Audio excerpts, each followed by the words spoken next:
Thank you, Nick. I'm obviously delighted to join you all here today for the Emergency Services Mental Health Symposium. I'm grateful to the national coordinating bodies for their support in convening today's event, and I wanted to also welcome those joining online. It is the first time that senior leaders from across all 4 emergency services and all 4 nations have come together to discuss mental health. This is a big moment, and this big moment comes at a critical time. The past 2 years have been a sharp reminder of the debt of gratitude we owe staff and volunteers from our police, fire, ambulance and search and rescue services. As we've heard, working as an emergency responder places significant strain on an individual's mental health, even in normal times. In a pandemic, for many, it has been almost unmanageable. They've been placed under inordinate amounts of pressure, not just professionally, but also personally. Supporting the mental health of our emergency services is extremely personal to me. I often think about my time working for RAF Search and Rescue and the East Anglia Air Ambulance. I remember the pressure of attending calls in the most stressful conditions, sometimes with tragic conclusions. I remember the sense of solidarity with my team, pulling together to do the best we could and sharing the weight of responsibility. I also remember returning home with the stresses and strains of the day weighing on my mind and wanting to avoid burdening my family with what I'd seen. When I spoke to paramedics Will and Chloe earlier this month, it reminded me of the complexities of talking to family and friends about the job. Will spoke about having a split personality, one for home and one for work.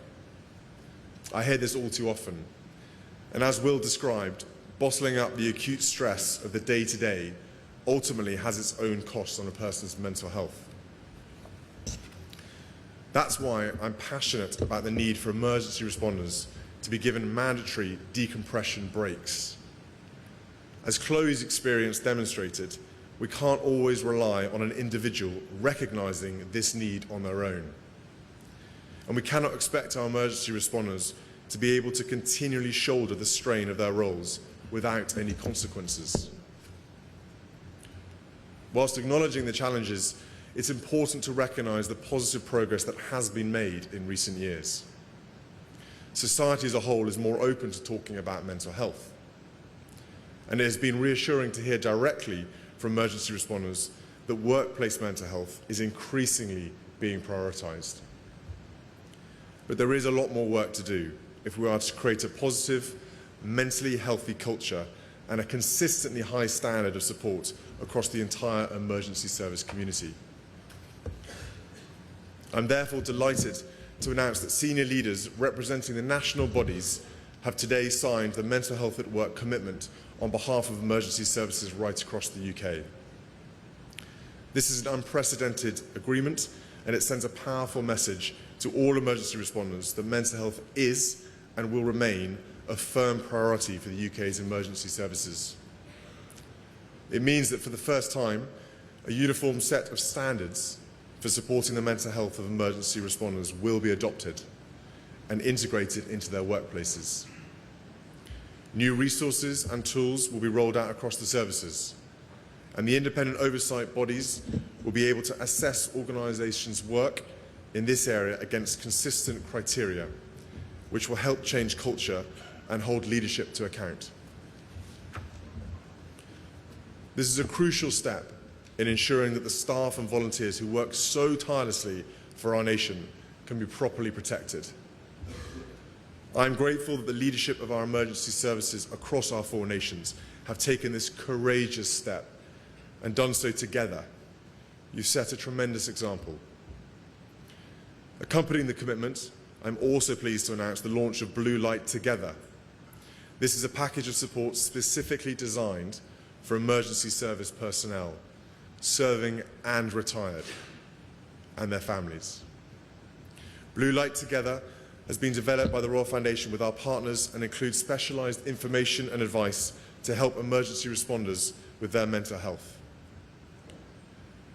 Real-life stories and tips from serving personnel and guides for employers so that they can support the well-being of their people.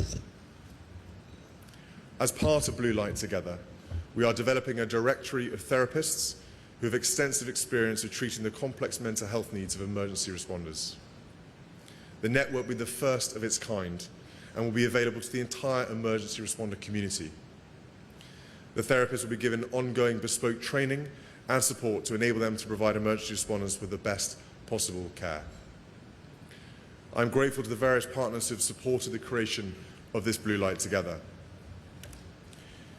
I'd also like to acknowledge one particular organisation without whose support none of this would have been possible. The Ashley Tabor King Foundation has been supporting the Royal Foundation's work in this area for several years now. In doing so, they've been at pains to avoid the spotlight. Their commitment to the emergency responder community is without doubt, and I want to take this moment to record my thanks for all they have done. And finally, once more, I would like to offer my heartfelt thanks on behalf of a grateful nation to all emergency responders, from whichever service, doing whatever role, in any location across the UK. The work you do is some of the toughest out there, and we owe you an enormous debt of gratitude. I would only ask that you look out for your own well-being, just as you tirelessly care for everyone else's. Thank you.